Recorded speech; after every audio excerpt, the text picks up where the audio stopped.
Hello and welcome inside the 6th or 7th edition of the Scorers Table. Brian Henshin, Josh Sable, Courtney Dulles, Danny Rago here with you. First time with a full dais. How's everybody doing?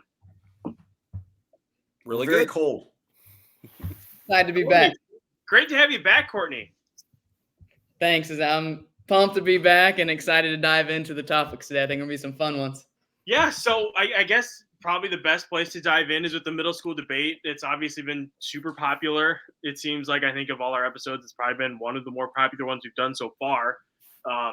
Honestly, kind of surprised me because I'm kind of neutral on it. It's gotten some feedback on Twitter. But Courtney, I know you've been chomping at the bit to get into it, so I'm just going to throw you the ball and let you go with it where you'd like. Absolutely. I have so many different perspectives to bring on the topic because I think you have to look at all the different angles and perspectives that go into the topic. So I'm going to start with and just get it out there. Do I think that Indiana should allow middle schoolers to play in high school? No, I'm not on board with that because coming from a trainer's perspective, and I think Danny mentioned this, just the maturity level, but basketball is so it's one of the hardest sports on the body. P3 Sports Science Lab is a huge, they do all the research on this stuff. And like basketball, the musculoskeletal and all the things that happen during a game, like the sport's freaking hard on your body. And as a middle schooler, we're looking at the ages of 11 to 13. What's happening during that time? Like growth spurts are happening. And girls, let's be honest, girls are starting their period. They're getting boobs. There are all these things, like you're going through all these hormonal changes. And there's a lot going on during that age. So the throw them into a high school setting where the demand, you're at practice every day, the games, the travel, the amount of sleep that you're going to be losing because you're traveling on the road. Like, I don't think that it is wise for a player, and especially when we're really looking at, that top tier of players that are going to make that jump. You always got to be focused on what's the main goal out of this? Like those girls, they want to go play in college. They want to make a career in the W. What you do as 11 to 13-year-old in terms of taking care of your body is going to set you up for success in that. If you just keep pounding it and you don't give yourself recovery, like you're going to be prone for injuries. You're going to why? And I think Hank, you made the top. You talked about this of just why rush it. Like your time is going to come. Like you're good. So that's one perspective. So I'm going to go with different perspectives and I'll get feedback from you guys. What's your guys' feedback on that? No, I agree 100%. When you're talking about long-term athletic development, most of that occurs at the middle school level. And, like you said, we as coaches, we want to set them up for long-term success. And I think, like you said, if you bring them in early in 7th grade, 8th grade, especially with some of these really, really good basketball teams, real physical up and down, like you said, I think that's a great point. Yeah, I mean, it does the outcome change, right? So if you let's take a very gifted middle schooler and then take them all the way through the conclusion of their high school career, does that endpoint change if they play 2 years of middle school basketball at varsity? And we don't know the answer to that. It's such a hypothetical. Okay. Mm-hmm. But I think there's enough evidence and we can draw the conclusion that they perhaps could be more ready playing 8th grade basketball at the junior high level for impact in their freshman and their sophomore year. If you look at the evidence that's out there now, and we mentioned it on a previous episode, look at the impact that these 27s, these freshmen are having in this season. I mean, there's relevancy with what the 27s are doing with the outcome of what's happening in the state, whether it be a Hannah Menser at Plainfield, whether it be a Lily Graves at McCutcheon, whether it be a Kenzie Cook. Each one of those 3 kids, all being 27s, all playing middle school basketball within their school districts, are all impacting those basketball teams that are all heavily favored to win their sectional and going to play in the regional. So, if it's not broke, don't fix it, is certainly an argument. But I do think that the people, and I have been lumped into maybe flying the flag for this. I think I was just trying to play devil's advocate on all of this. I don't think anybody's going to argue that this is really just for a very small percentage of kids. Okay. And we're talking a handful of kids, maybe even less than a dozen kids. Where it gets really complicated, and I know Hank, Josh, and I all want you to talk about this is, I mean, I live, within a short par 5 of Hamilton Southeastern High School. On the other side of me is Fishers High School. I went to Carmel High School. I mean, my experience is obviously very different than Oak Hill and Sweetser, Indiana. So I think your perspective, would be interesting as to what the narrative would be when you branch out into the significant rural areas. Absolutely. And that was another perspective I was going to bring. So for the select group of players that we're talking about, like if you want to play against older players, so I went and looked up, okay, did Caitlin Clark play in middle school? Yeah, but Caitlin Clark also in 8th grade on the EYBL circuit is playing against seniors in high school. So there is a world where if you are that good, like go play in club, like play up in club. You can still, and then like Danny said, like you don't have to be on the bus ride and hear conversation you don't want to. Your parents are taking you to the games, or your caretaker, whoever it is. Like there is another solution outside if you want to play against older kids. So back to the perspective, it's all about location. So like Sweetser, Indiana, the closest trainer when I was growing up, because I think if you're not playing on your middle school team, you got to be training, you got to be, doing strength stuff. Like you got to be taking care of yourself. So we would have to drive over an hour. Is that realistic? And not only besides that, like we're looking at, you got to have the financial backing behind, like that's an expensive thing for a family. So if you're looking at this, should my kid play middle school if they're in that top tier or not? If you have the resources that you can provide, like 10 hours a week to really help your kid to develop speed and agility and strength and be working on their fundamentals and develop as a player and work on their mindset, that might be the best if the middle school scenario is not like the coaching and the amount of time. So it's all about intentionality where you want to spend your time. But for the rural area, there weren't options for that. So for me, the best option was play middle school basketball, because without that, like we can go to the Y and go play, but like when I look back on my junior high, I think we lost like one game, but the things that I was able to work on in terms of becoming a leader, speaking at those practices, our practices, because our head coach at the varsity level was so in tune with the fundamentals. Like we were doing drills that were fundamentally sound. Like it was worth the time to go be in the gym because there wasn't access outside of that. So you look at these kids that don't have the resources. Middle school basketball might be their only outlet and the only way playing on their team that they're going to even be able to work on basketball. And that takes away, I think, this niche of kid. Like there's a handful where they're having this conversation, but in the big scheme of things, like I don't see go be that girl on your middle school team and start embodying that so that when you get into high school, you have that. Like, don't skip steps. So we always say, don't try to speed up the process. Like, go be that chick in middle school. Can you do it? You're going to build confidence and moving forward.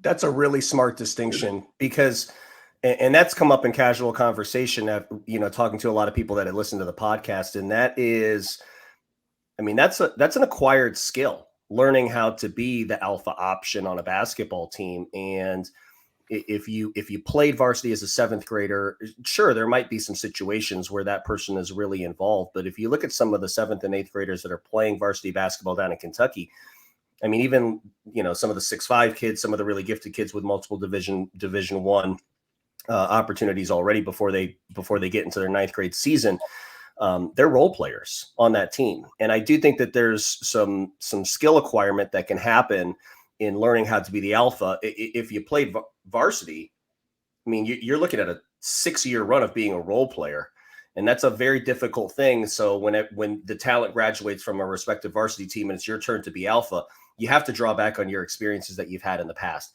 And if those experiences don't exist, you learn it in a very difficult way.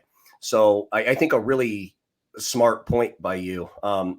So, I mean, Josh, like that matters, like with kids like at Franklin and, in your experience, like those kids acquired those alpha skills and those go-to skills and those number one option skills at some point in time, right? Yeah, for sure. And like you said, like, when I think of like decision training, and it starts at such a young age, like you want your players to be in attack mode all the time.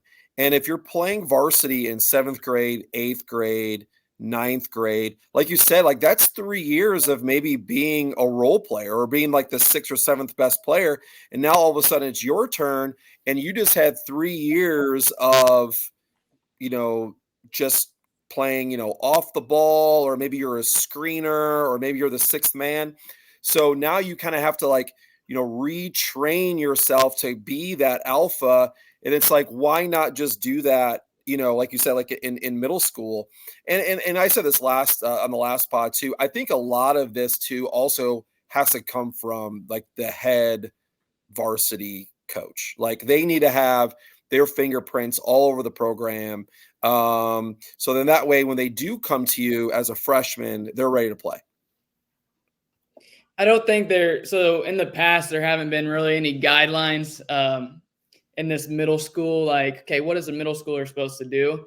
And I think it really just comes down to the intentionality, and it's a player by player basis. Like what is best for that kid, aside from what peer pressure, like I want to please this coach or please, like as a parent, like you look like what is best for my kid. If my kid is playing, and my kids are 6 and 4, so I'm not in this world yet. But if my kid is playing club basketball and like they're involved in that like 7 months out of the year or 6, and like that is their thing during the winter time of when middle school season, like maybe that's the time when they need to rest. Or I'm telling them, go be on the swim team, like go do something different, go do a different sport. Because we know when you get into high school, like you're going to be in that grind of a basketball player. And if they're on the trajectory to go play college, like you have this little window, like go do something different. We can't golf in the middle of, I know Danny would like that one, in the middle of winter he'll find a way in Indiana. But like go do something different if like you need that mental break for your kids. So it's on a player by player basis when you get to that level of, what should I do for my kid? You got to know your kid best. Like, do they need a mental break? But the USA Basketball, they came out with guidelines a couple years ago. And so for a playing statement, so for ages 12 to 14, they recommend 2 games per week, 2 to 4 practices at 60 to 90 minutes, and that a kid should be in a max of 10 hours of organized basketball a week for that 12 to 14-year-old kid. So within, like, if you can be in 10 hours of organized basketball a week, that's the recommended based on all this science, we go and all that. How do you want to spend those 10 hours? If you have a sucky middle school coach that your kid is going there and like it is not beneficial, I'm not probably going to send my kid there. And so it's on a school by individual player. So all of it to say, like, you gotta just know what's best, where you want to intentionally spend your time. And I don't think that middle school kids should play high school basketball in Indiana. And another point too, from a club perspective, one of the number one reasons why somebody would, and it's like the transfer portal, right? I mean, you can leave with no penalty now. You can go from one club to another club you don't even need to make the phone call. It's just a text message now. One of the more popular reasons is the team that they're placed on at one club is maybe at a younger age or a younger level than what another club can provide. So somebody comes to me and they say, hey, I want to be on the 15U team or the 16U team, and they're not there yet. So any club director or any head coach might place them on a lower team. They leave to go play that level that they think they're at another club. So I wonder if Pandora's box would be opened up if 7th and 8th graders would be allowed to. So a parent might say, oh, well, this coach isn't going to put me on varsity. I'm moving, or I'm going to go to this high school. It does create something on the other side of it that maybe we're not ready for, because it's happening so commonly at the club level. Like that's a Tuesday breakfast for me. Mhm. Is what team is my daughter going to be on? Yeah, well, and like I said, it trickles down too. I think like whenever you see like transfer portal stuff, going on in college, like now it's kind of trickling down, I guess, to high school where, like you said, if things aren't going your way, you just go somewhere else, and you just hope it works out over there. And ultimately, I mean, it's not what team you're on. It's not the playing time. Like, are you putting the work in as a player? This is a shout out to the players and like parents. Like, are your kids working on the fundamentals? Because that's where you talk to any great basketball player. That's where they're going to get better at. It's not this, oh, I'm playing up. Well, yeah. Well, if you're averaging, you're getting 3 minutes. Like, who gives a crap if you're doing that? Like, that's not setting you up. And I just had. So Chelsea Perry was just on. I was just on another podcast with her before this, and I asked her. I said, "Did you play middle school basketball?" And she said, "Yeah, I played for my middle school team." I said, "In the state, she's from Tennessee, Middleton, Tennessee. She played at UT Martin. Was like led the country in scoring as from a mid major. Got drafted to the Fever and has like gone through injuries, ACL, foot, and she's continually chasing this dream of being the W. But back to the middle school, I said." In Tennessee, can high school kids play or middle school kids play high school? She said, yeah. And I said, did you? She said, no. She goes, I wasn't ready. Like there were girls on that team that ahead of me that were more mature and stronger. And like Chelsea Perry is like 6 foot something, can stroke it. Like she's a strong, played a 4 in college. And she's like, no, I wasn't ready. And she goes, I love playing middle school basketball. And this is a girl who eventually was on her path. Like she's still chasing to play in the W. And I asked her on this podcast, I said, what is your like daily routine? I have players ask me all the time, like, what does it take? What's a WNBA player doing? What's these top college players doing? I'm like, they're doing the fundamentals. Like, and she said, yeah, like I'm doing the fundamentals. I'm doing mic and drill to start. Like they're just doing it at such an intensity and a focus on what they need to do. And so if you ain't even doing that stuff, like who, like that, man, that stuff fires me up of kids that just aren't putting the work in or the parents that are trying to put them on that, like, go work at your game. Yeah, I could not agree more. And I think, like just speaking from my like own experience, like as a dad, like, my oldest, she was never good enough to make a quote unquote like ones team, like for club volleyball. And she was always on a twos team. But the thing is that she played all around on a twos team. So she played. So this is volleyball. Sorry, I'm not talking about basketball. Volleyball. She played all around. She never came off the floor. So what ended up happening was she ended up being one of the best players in the area in high school, and now she's playing Division I. And I don't think that would have happened if she was on like a ones team where she was just playing like one specific position. Like she got bumped down to a twos team really early in her career and learned all the skills. And what ended up happening is she ended up passing up a lot of those girls because she was playing at a level that was appropriate for her. And like Courtney said, like she worked on her fundamentals and her skills every day, had all of those skills in her bag, and parlayed that into a really good high school career and going to play at the next level. And I think every kid runs their own race, and I think parents just need to have more awareness. Like it doesn't matter if you're playing high school as an 8th grader or if you're playing on the top team for Danny. Everyone runs their own race, and that's what concerns me. You guys pivoted to the spot that I do care about, and somebody brought up on Twitter, Jay, I really enjoy talking with Jay on Twitter. He seems like a great guy. Just, the idea of, well, it's reserved for an elite few, and that's fine. In theory, that's great. And if you've got a vacuum, that's great. But I mean, we've all seen how this actually works and have experienced in direct or indirectly just how things can happen with parents, coaches being run off because the kid's not getting enough playing time. Parents essentially blackmailing, for lack of a better term, coaches because their kids at the end of the bench because they're not ready or they're not putting in the work behind the scenes, things like that. Well, now you're letting in 8th graders.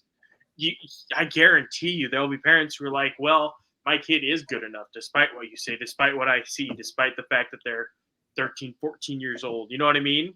And Yep. so then you're going to have kids who are playing early who aren't ready, and you're going to be hurting their progression because they're going to be getting hurt, and you're taking away time from deserving high schoolers. And that's not a reason not to do it, but it is a consequence to think of, in an unintended consequence in a Pandora's box, I suppose, that you're opening up by allowing something like this. And two, as we continue diving into this, I think it's important to point out that this isn't anything imminent. It's not anything being discussed on any official levels, at least as far as I'm aware of. It's just kind of a fun and I think intriguing discussion, especially what Courtney's talked about, for us to kill time. Well, it landed. I mean, we've thrown things out there like, the shot clock and the schedule and the calendar. This one just got some legs, but it got legs from a lot of parents that have children that are good basketball players at the middle school level, which I think is really interesting because that's really, who we didn't hear from were, the really strong, powerful, coaches that run youth programs and go to their games. Another point I'd like to add to this conversation, and it wasn't field research or anything like that, but the night that we had concluded the initial discussion on should middle schoolers be allowed to play varsity basketball, I went to an 8th grade basketball game that night. And here's what I saw. I walked into this junior high and there were 1,000 people there. That's not an exaggeration. They had an elementary school that was there that formed one youth student section. There was another student section that was filled. It was complete with pep bands. There was the game flow. One team was up 18. The other team came back. They had switched to the 5-foul penalty at the end of each quarter. There were kids shooting big time free throws with students yelling at them. I mean, the reason why I say all of this is because 8th grade basketball in casual conversation to me was represented in a very different way than what I saw that night. And I understand that my sample size is 1, okay? And that was a basketball game between 2 very high profile school systems and 8th grade basketball. But what I saw was a product that I can't replicate for a junior high kid in the club space. I can't provide 1,000 people. I can't provide a student section. I can't provide those clutch free throws with students yelling. I can't provide the feelings of playing in front of your peers and friends and administrators within a school. And where do we see that? We see that within sectionals. We see that within crosstown rivalry games. We see that in big time varsity. We see that in holiday events. We see kids having to make plays like that or make free throws like that, or having to manage their own foul situations or play with concepts like fouls to give and things like that. We see them doing that stuff in really big spots at the varsity level. And again, in this basketball game, that's what I saw. I saw a great 8th grade basketball game with a lot of people at it that I didn't expect because I had a picture painted for me of something different. And one might say, yeah, but that's only like 3 games out of our 20 game schedule. Well, welcome to varsity basketball too. I mean, it's Center Grove is half their schedule is just, maybe organized practice. And I'll throw in here a lot of the work that we do is on mindset.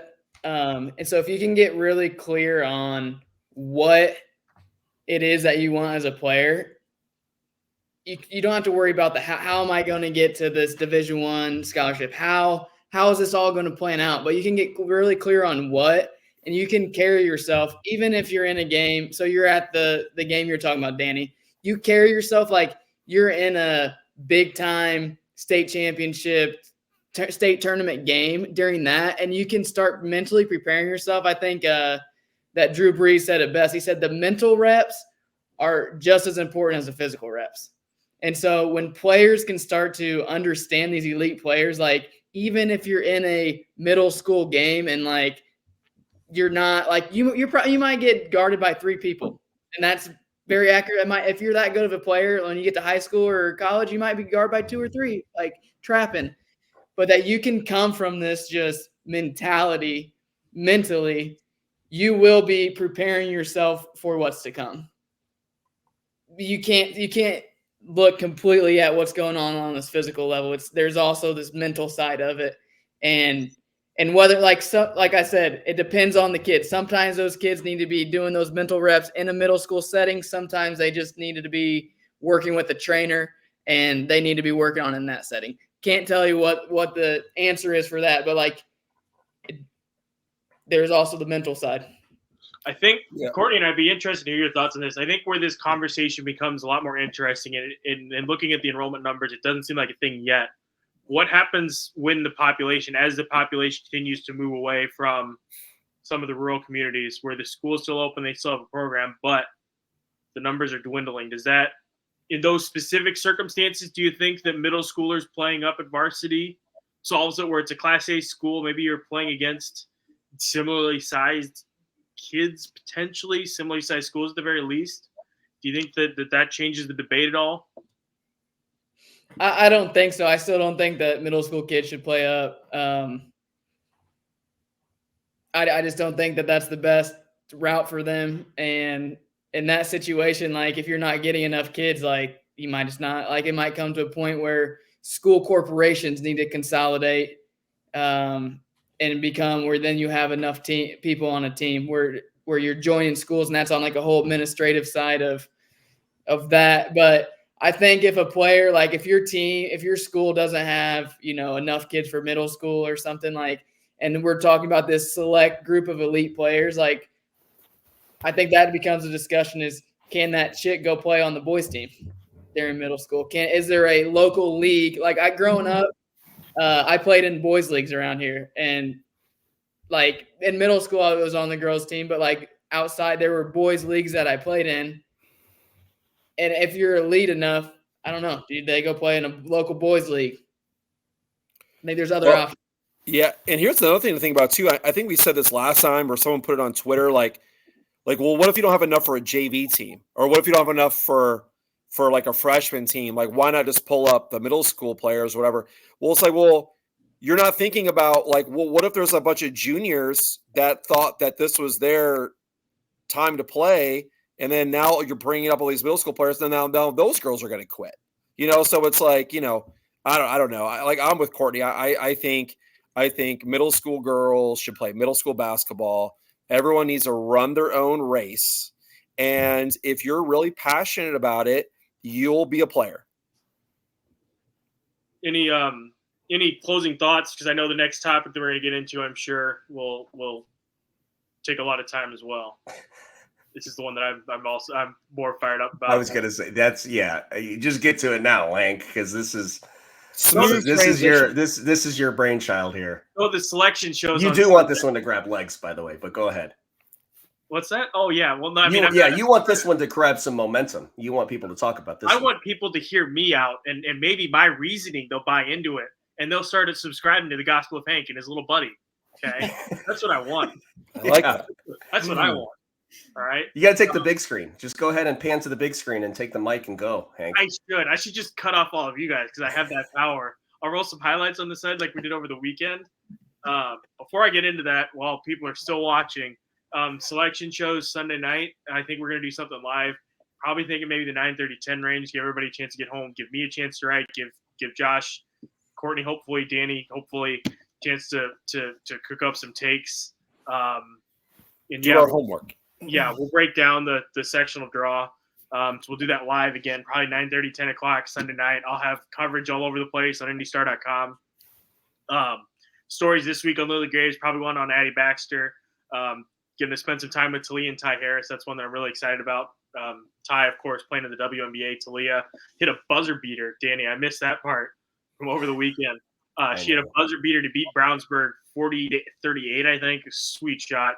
Talia is awesome. It's been fun watching her just blossom this year after kind of being an unsung hero, so to speak, with last year's state runner-up team. But those are things we have coming on IndyStar.com. So now to the other meat of the show, the rest of the meat. Selection shows on Sunday, which means we get to do the song and dance of just randomly drawing people and throwing them into the tournament in these very geographically designed but competitively unfair, I think is a fair way to say it, competitively imbalanced sectionals. And then we get to do it again for regionals because, again, nothing matters and we're just going to pull stuff out of our booties, and then we're going to do it again in a couple weeks for the semi-state. So without, throwing my opinion or spin on it too much, that's what's happening over the coming days. But for you guys, I'll throw it out to you first. What do you make of the sectional draw? What do you think of the state tournament format? Well, the whole geography thing is funny to me because, my last year at Franklin, Center Grove was in our sectional, and now Center Grove is not in Franklin's sectional, but East Central is in Franklin's sectional. So that doesn't make any sense to me about we do it for geography reasons. Hank, I'm with you. I would like to see some sort of seeding based on, some formula that you can make, whether it's record or top 25 wins, top 64 wins, strength of schedule, whatever. Okay. But yeah, I'm with you. I definitely think there should be some sort of seeding, going into the tournament. Courtney, what about you? As somebody coming from a smaller school perspective, what do you think of the tradition? I think that things change. I think things grow. I think so. You look at the landscape of college basketball right now. There's NIL. When I was in school, we couldn't even put cream cheese spread on our bagels because it was an NCAA violation. Things change and things become different. And so I'm all for change and difference. We talked about the shot clock and to make things improve, because I think that we learn as we're learning and continue to learn. So I am on board. I think that there should be some sort of seeding system. And especially, I know we're probably, obviously I came from a 2A school, but I know we're going to talk about the 4A and the sectional. We know the sectional we're going to talk about where the half of the top 10 teams in 4A are all in the same sectional. I would love to see that spread out into a bracket format, and I think there's enough teams to be able to do that. And I think it changes the whole entire landscape of just girls basketball, and I think it brings excitement to the girls basketball, to the game. I think it's a positive change that we should make in terms of formulating some sort of seeding. Well, and that's the thing too, is that it feels like the competitive imbalance, and Danny, I apologize, but it feels like there's more competitive imbalance. It's more pronounced even in the smaller classes, because they're so consolidated in one sectional at times. You know what I mean? So they're picking each other off early, and then they can kind of skate a little bit, and then they hit another one. I'll obviously be more well-versed on specific examples from this year. But, I mean, in 3A, there's examples with, the Twin Lakes one is fresh in mind because I was just up there a few weeks ago talking about their schedule with Rensselaer Central and West Lafayette and everybody else in there. But it just seems like it's a bad thing. I don't know. Danny, what do you think? I guess I have a question more so than my own thoughts, but are you guys suggesting that it not be regionally based at all? And that, so I think we're going to move to 68 4A teams, for example. Are you guys suggesting that you go 68 teams, rank them 1 to 68, and then you have play-in games, you get to 64, and one plays a 16 and two plays a 15? Or are you guys thinking it's geographic? That's awesome, Courtney. Are you guys suggesting that it's geographically based? I think, and then seated within the geographic areas. I think we should start this process with this question, and then go to Danny. Do you think everybody should get into the tournament? Yes or no? Courtney, let's start with you. We'll just work clockwise.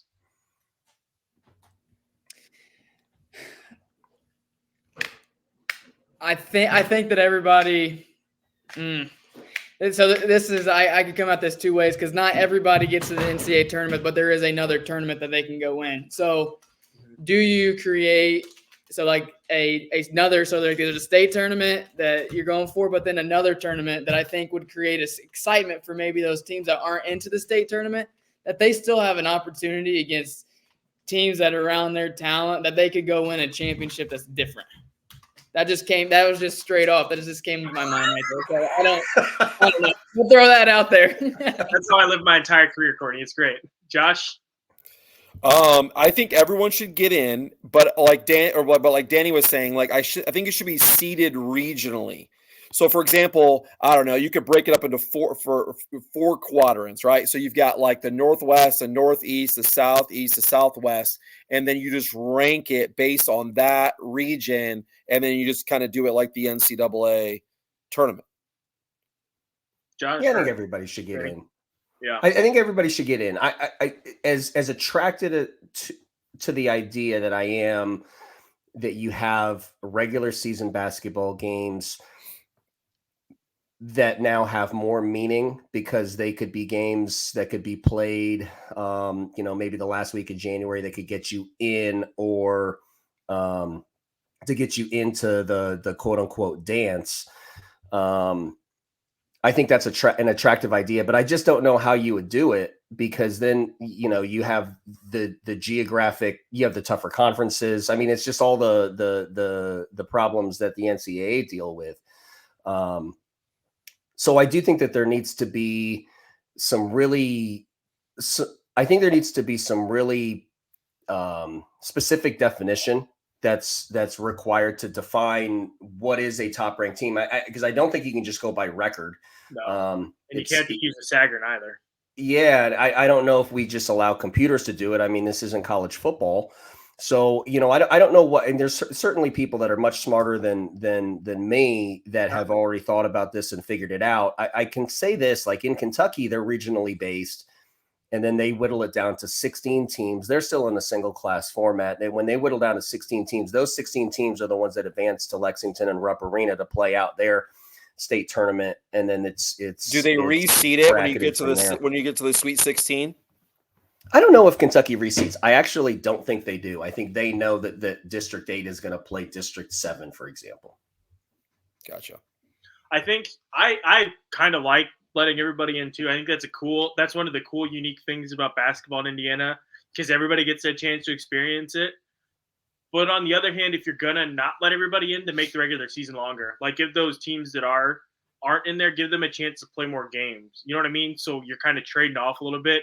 Sure, you may not get the same environment from those regular season games, obviously, but I mean, you're still getting to play games. You're going to play more of them probably in the long run. So I think maybe there's some more value in that way, if that makes sense. Like, you're giving those kids more opportunity to play. So do you trade the environment of a sectional game where you're getting hammered for a few more games, where maybe you're also getting hammered, but you're playing more games? How does that balance out? I think that's interesting. I mean, people are going to complain about travel if you just split the state in half, north and south. That's probably the way to do it, right?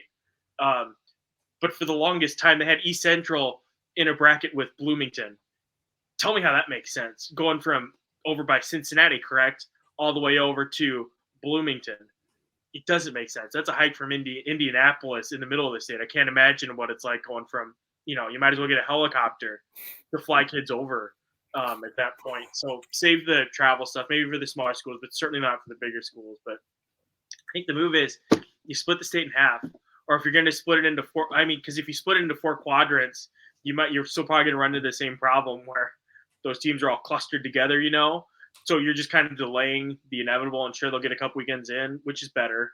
But they're still playing each other earlier than they should be. So I think maybe north and south is the move.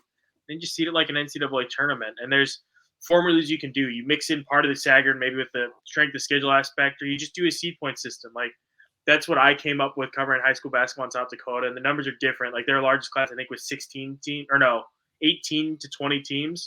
So it's obviously a lot different numbers, a lot different ratios, but do it by strength of schedule. You get a bonus point for playing teams in a higher class.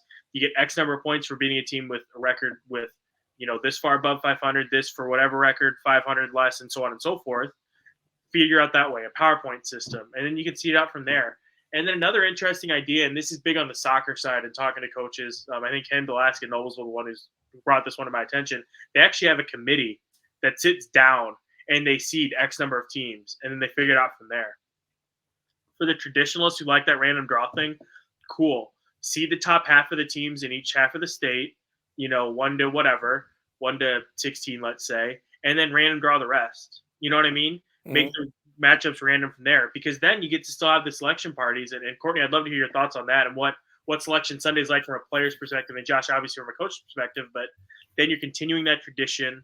You're still giving those kids the opportunity to have that, those coaches, their families, and all that, the opportunity to have that, while still ensuring, competitiveness and all that stuff. And I think above all else, what makes the idea of seeding this so much, like, the biggest benefit, in my opinion, is that it makes the regular season matter. Like that Noblesville-Zionsville game on Friday night was amazing. But in the big picture, doesn't really mean anything Noblesville's not suddenly going to be a lower seed, or Zions was not going to be suddenly a higher seed because they won that game in overtime, because they got hot late, hit some shots and won it. Same thing with Chittard Cathedral obviously had a city championship on the line. Brownsburg Fishers, it had some conference implications, but in the big picture, state tournament wise, that changes absolutely nothing from an X's and O's, from an on paper standpoint for the state tournament. So seed it, make the regular season mean something, and reward teams for being good. For God's sake, that's what aggravates me the most, is that we're not rewarding teams for being good.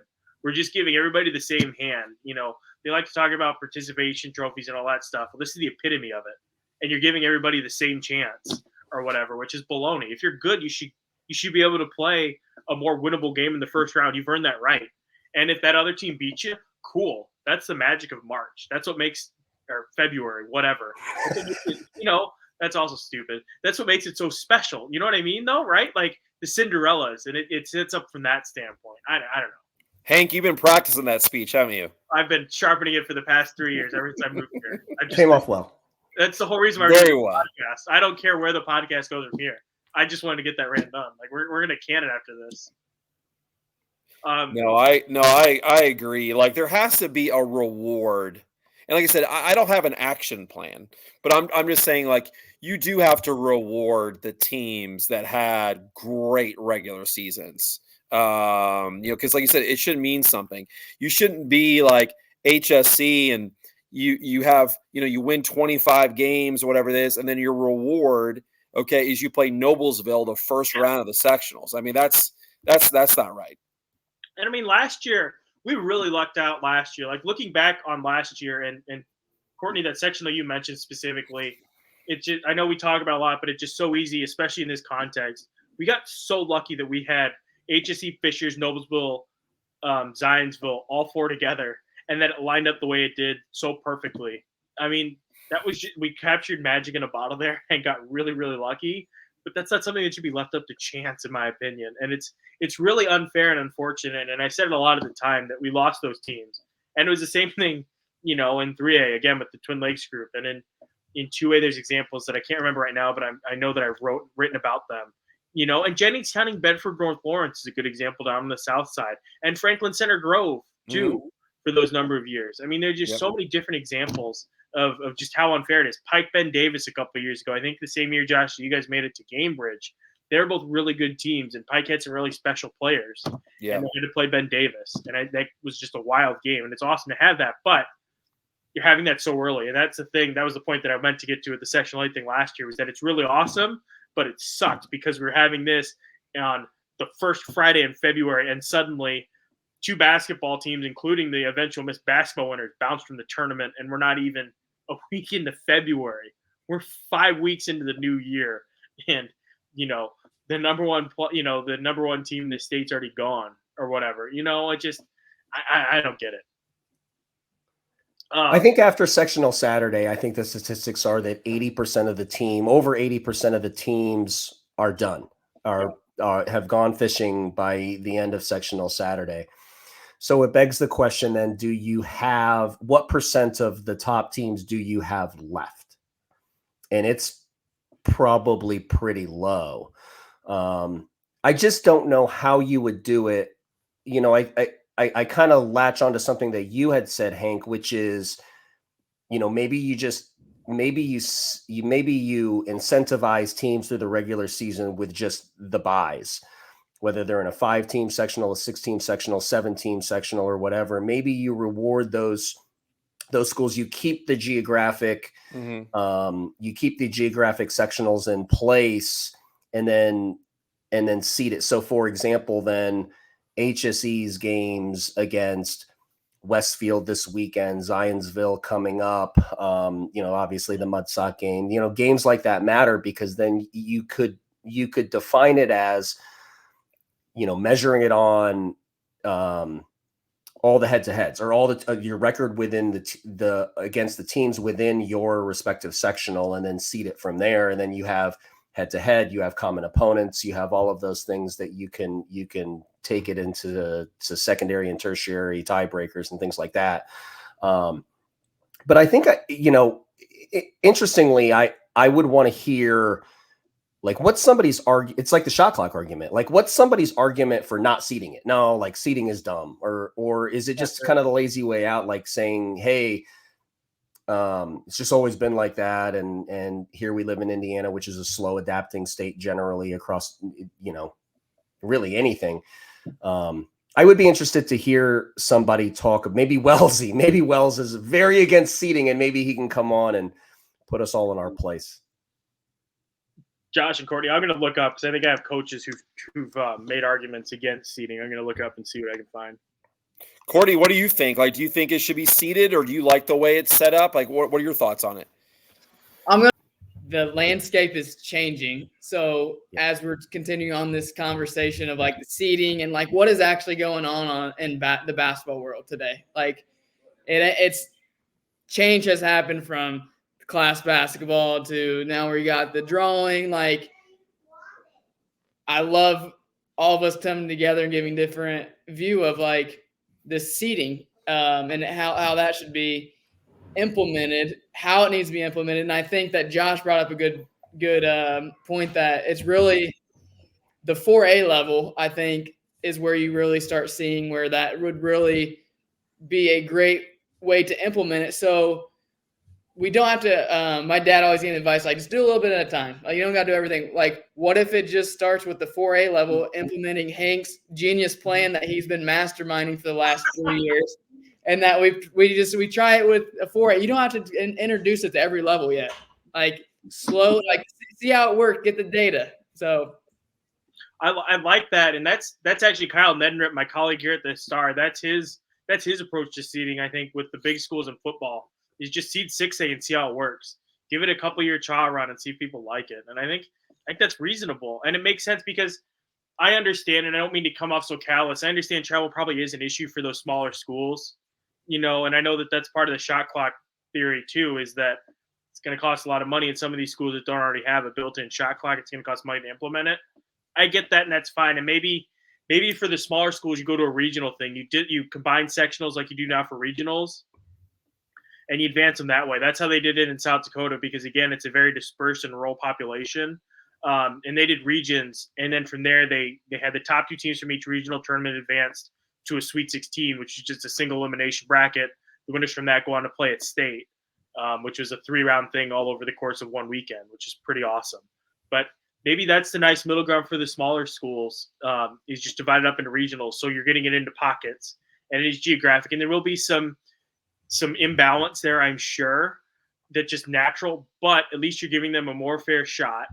They're getting the same kind of feel as the bigger schools. I think it balances out, but I like that idea, just do it for 4A, where they have the money to travel. The teams are kind of clustered together around the state. They're just pockets of really good teams, and I don't know. Makes sense to me. I think seeding within the regions, I think makes the most sense to me, because I think I want to watch a tournament that still has built-in regional rivalry. And I think I still want that to mean something. I still think that you get regional dynasties, regional rivalry. I don't think anything's wrong with having rivalries like, HSE versus Carmel, Lawrence Central versus Lawrence North, Bedford North Lawrence and their dynastic run of 12 straight sectionals. I think things like that, when you have it regionally first and then seeded. I think the point here is, if we're going to see Lawrence Central versus Lawrence North, Hank, I think what you're saying is you want to see that game on Saturday night for the sectional title, as opposed to Tuesday night for the right to play somebody that both of those teams beat by 25 on Friday. No, I'd rather see Lawrence Central and, I don't know, let's say Center Grove was in there. So Lawrence North, Lawrence Central. I'd rather see that in a state quarterfinal or a state semifinal with the right to get there. And I understand the wanting to create regional rivalries in that, but that happens during the regular season. Like Fishers and Carmel, Fishers and HSE, Center Grove Franklin, that rivalry is already built in. So why not play it out later in the tournament if both teams are really good? Like, I'll go back to last year. Fishers HSE in the tournament final. Fishers Noblesville was an amazing game that should have been played in a state quarterfinal or state semifinal. You telling me that there's not going to be more juice playing it for a trip Gamebridge on the line, or you know what I mean? Or if you open it up and you have like a 1-2 seed where it's Columbia City versus HSE, let's say, why not play it at a semi-state? Maybe that's the birth of a rivalry. You know what I mean?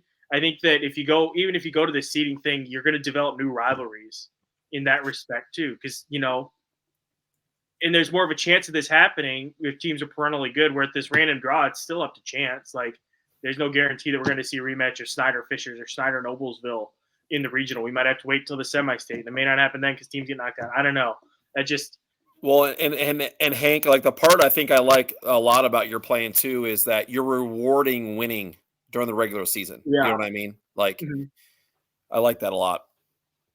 Yeah, you just lose the danger though is, and you can say, yeah, everybody seeds and all of that. Like, take college football, for example, right? I mean, Alabama and Georgia, only one of them made the college football playoff. well, it's a broken system though. Like, it's a True, true. but you have regional rivalries that are built in, like Michigan, Ohio State, excuse me. Alabama, Georgia, Florida State, Florida. You have these big games throughout the season that are regionally based, that they play every year. So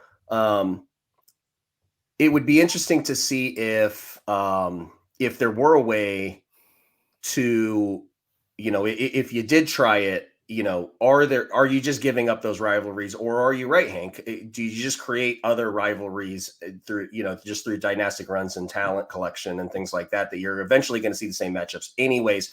You're just going to see them later in the tournament when there's a Final Four spot on the line, as opposed to a sectional championship.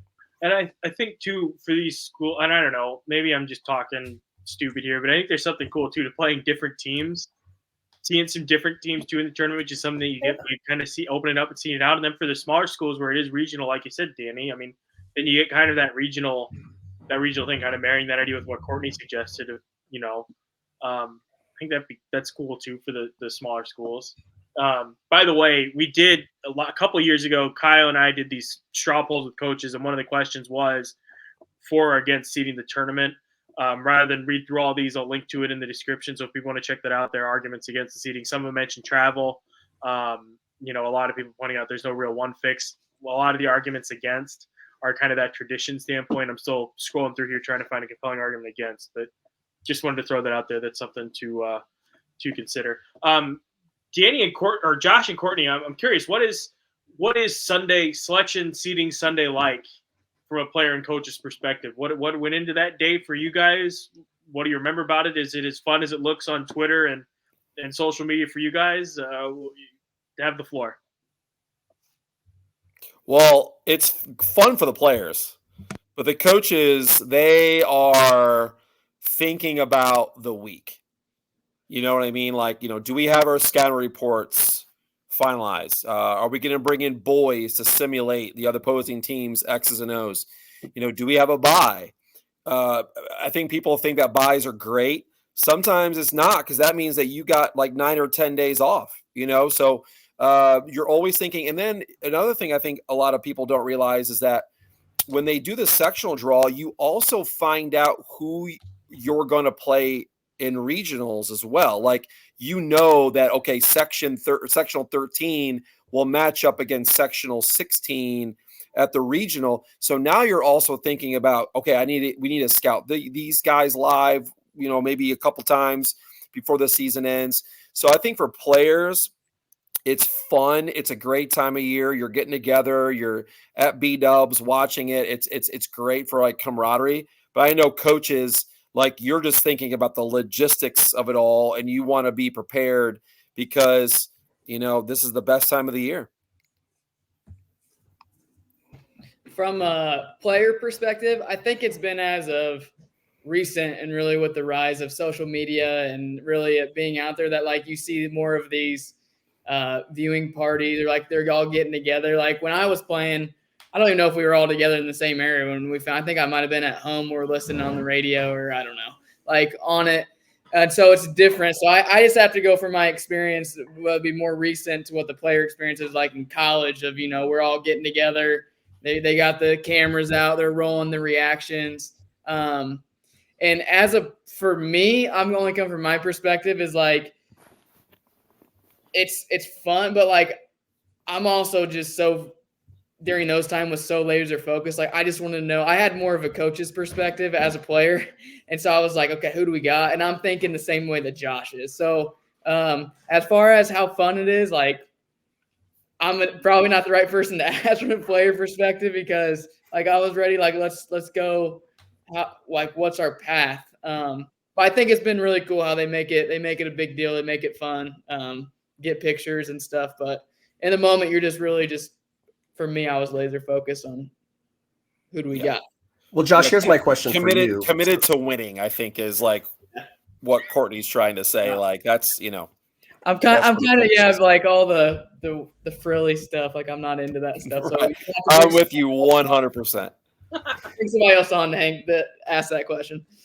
Josh, my question for you is this: so when the sectional draw comes out, what's the ideal draw in across different scenarios? Okay, whether you're the favorite to win a sectional, the underdog to win a sectional, because if let's say that there's one other really good team, whether they're better than you or not better than you or whatever, if you play them on Saturday night and have to play on Friday, that gives you 1 day to prepare. If you draw that other really good team on Tuesday, now you have even a couple of regular season basketball games where you get to prepare for that. There's different things that kind of lead into that, and all kind of coming back into the theory subscription that you don't think about the next step until you climb the one in front of you. What, as a coach, like, what did you want? Did you want the other tough team on Saturday night, or did you want the other tough team on Tuesday night? And did it matter if you were the favorite or if you felt like you were better? Just being a competitor, I wanted to play the best team for the championship. You know what I mean? Like I wanted to play Center Grove for the championship. I didn't want to see him on a Friday. I didn't want to see him on a Tuesday. I wanted to see him for the championship. Now, as far as a preparation standpoint, like, I'm gonna give you guys some of the secret sauce.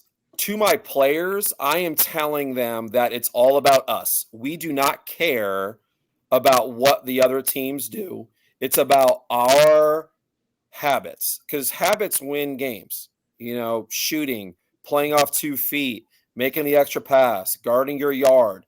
Like it's about us. That's what I'm telling the players. Okay, but secretly, I'm bringing boys in to run Center Grove stuff on a Tuesday, on a Wednesday, and a Thursday. Now, I'm not telling my players that, but the boys are going to run Center Grove stuff. So when we do see them Saturday and we only have 1 day to prepare, really we've been preparing the whole time. So like I'm telling my players one thing, and it's true. I'm not like deceiving them. It is about habits. It is about us. But at the same time, like I'm still getting ready, even though that I'm not saying that to my team. Good stuff. Good stuff. Well, we all we hit our standard time of just over an hour here. Need to wrap it up, but we'll be back here again for sure on Sunday. Maybe a surprise pop-up live show here or there. We thank you all so much for listening. Again, check out IndyStar.com for all the content and takes and everything like that, analysis leading into the sectional tournament. And with Selection Sunday on Sunday night, we will have a show after that around 9:30, 10 o'clock. Sectional takeaways, and then a sectional by sectional breakdown after that. We thank you all so much for listening, and we will talk to you again soon. See you guys.